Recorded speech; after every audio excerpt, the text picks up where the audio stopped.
You might have seen last week's video from Nihi Zumba.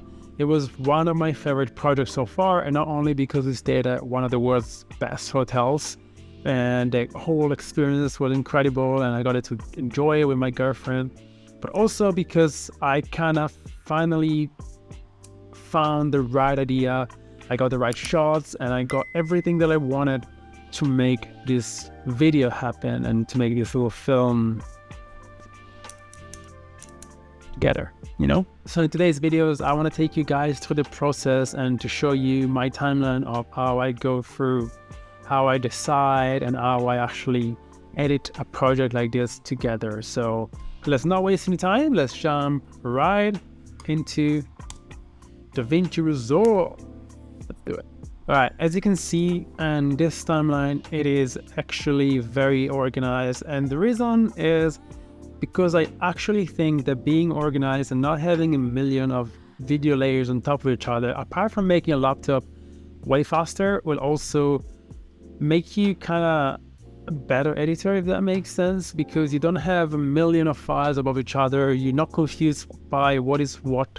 So I always recommend to cut whatever video you have, whatever footage you're editing, just cut it exactly where it changes. Don't overlay different videos unless it's an interview. So as you can see right on the top here, the video starts with about 3 seconds of nothing, and then a straight cut into Mel walking. The reason is because I wanted to have a bit of anticipation of footsteps, of like ocean sounds, and having me saying, "Do you know that feeling? Do you know that feeling? Do you?" So I wanted to have this little contrast of footstep, voiced over, and then straight into the video without a fade in. And also, a bit of a tip here, if you're actually uploading to YouTube, if you have a fade in or fade out, most of the time YouTube will kind of compress that and make it into a horrible banding.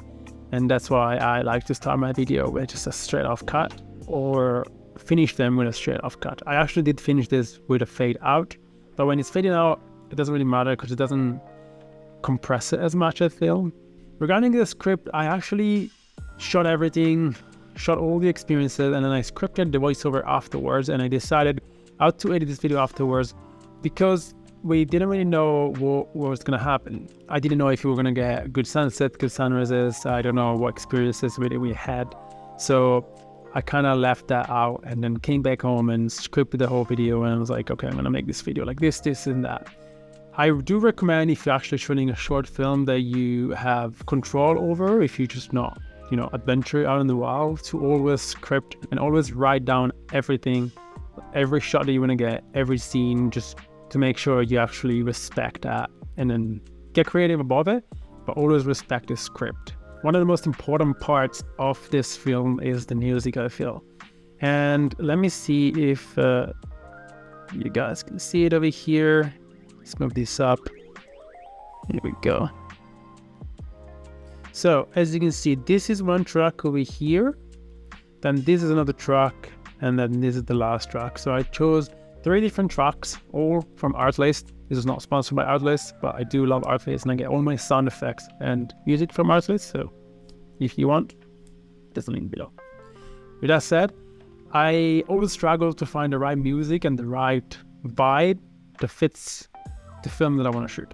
So in this case, I found this track, this intro with like a ting, ting, and I decided to use that to start off the film. But then I wanted to dive into a very action-packed, fast-paced sequence, and that's why I picked this more adventurous kind of vibe.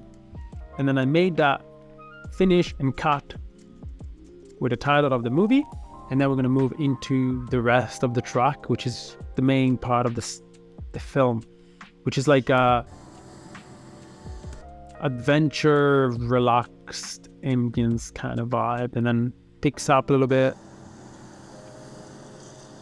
But again, I wanted this movie to be very sound effects driven, because I want you to feel like you're actually there, you're actually enjoying what you're watching, you're like in the film itself. And that's why I have 14 layers of audio, Usually the way I build audio around a film is having one first layer of, let's say, ocean wave, and then you add some seagulls, and then you add some jungle sounds, and then you add maybe footsteps, and then a wave breaking coming in.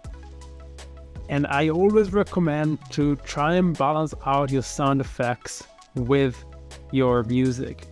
I don't think the music necessarily has to be louder, otherwise you kind of feel a bit left out. I like when the sound effects is in your face, it's strong, like you feel it, you're there. One shot that really showcased that, I think it's this shot, which is my girlfriend's laughing and coming from this FPV shot straight into her face. I just feel like that's such a beautiful, powerful shot. So I don't know, I just really enjoyed creating a different emotion and a different vibe using sound design. So definitely, if you're just starting out, or even if you're a pro filmmaker, you should know by now, do not underestimate sound, because it's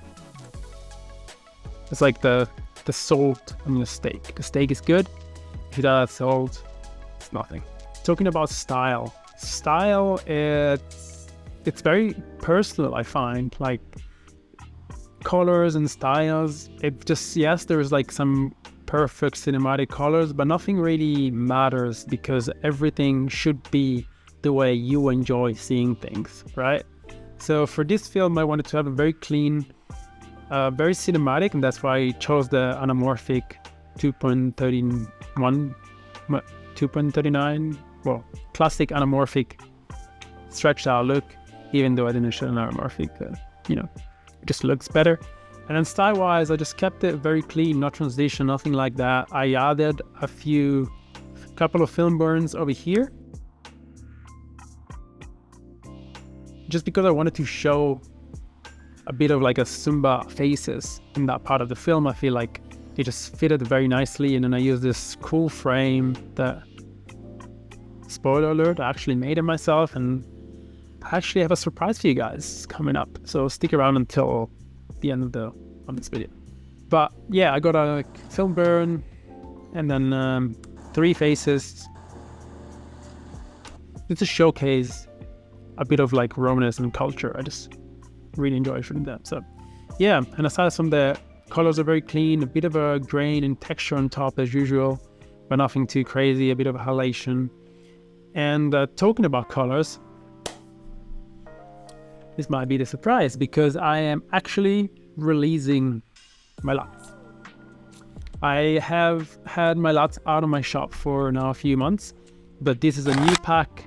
This is specifically built for what I've been shooting lately, which is travel, which is cinematic style kind of footage, culture, a lot of brand campaigns. And this colors is what I've been using for the last 6 months pretty much. I've decided to put together a pack of 7 of my favorite LUTs. And all of these LUTs come in a base LUT, which is pretty much a creative LUT. You just put it on top of your finished footage, or a one-click LUT specific for DJI D-Log and Sony S-Log 3. Both these LUTs will also work on any other camera. You just have to adjust the exposure and opacity of each LUT to your likings. Aside from this, I'm also releasing a cinematic asset package, including film mats, 3 different film mats, 1 cinematic title, which is the one that I used for this specific film and I built for this specific film, and 3 different film burns with sound design that I've been using for forever now, and I just customized to my liking. So 2 new releases of digital assets.